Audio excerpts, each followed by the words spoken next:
సంపన్నులను దృష్టిలో పెట్టుకుని భారతీయ రైల్వే విధానంలో కేంద్రం మార్పులు తెస్తోందని ఆరోపించారు రాహుల్ గాంధీ. వివిధ ఛార్జీల పేరుతో టికెట్ ధరలను పెంచడమే కాకుండా ఏసీ బోగీలను గణనీయంగా పెంచుతూ సాధారణ ప్రయాణికులకు రైల్వేలను దూరం చేస్తున్నారని అన్నారు.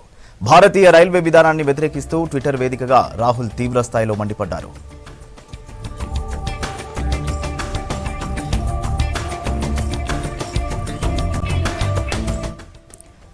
డైనమిక్ ఛార్జీల పేరుతో దోచుకోవడం, పెరుగుతున్న క్యాన్సిలేషన్ రుసుం, ప్లాట్ఫామ్ టికెట్ల ధరల పెంపు, ఇతర పేర్లతో టికెట్లపై ఏటా 10% పెంచుతున్నారన్నారు. పేదలు అడుగుపెట్టలేని ఉన్నత వర్గం రైలును చూపించి ప్రజలను మభ్యపెడుతున్నారని ఫైర్ అయ్యారు. వయోవృద్ధులకు ఇచ్చే మినహాయింపులను వెనక్కి తీసుకోవడం ద్వారా గడిచిన 3 ఏళ్లలో ప్రభుత్వం 3,700 కోట్ల ఆదాయం పొందిందని చెప్పారు. కార్మికులు, రైతులే కాకుండా విద్యార్థులు ప్రయాణించే జనరల్ బోగీలను తగ్గిస్తూ ఏసీ కోచ్లను గణనీయంగా పెంచుతున్నారన్నారు. పేదలు, మధ్యతరగతి ప్రయాణికులకు రైల్వేల్లో ప్రాధాన్యత లేకుండా పోయిందని అన్నారు రాహుల్ గాంధీ.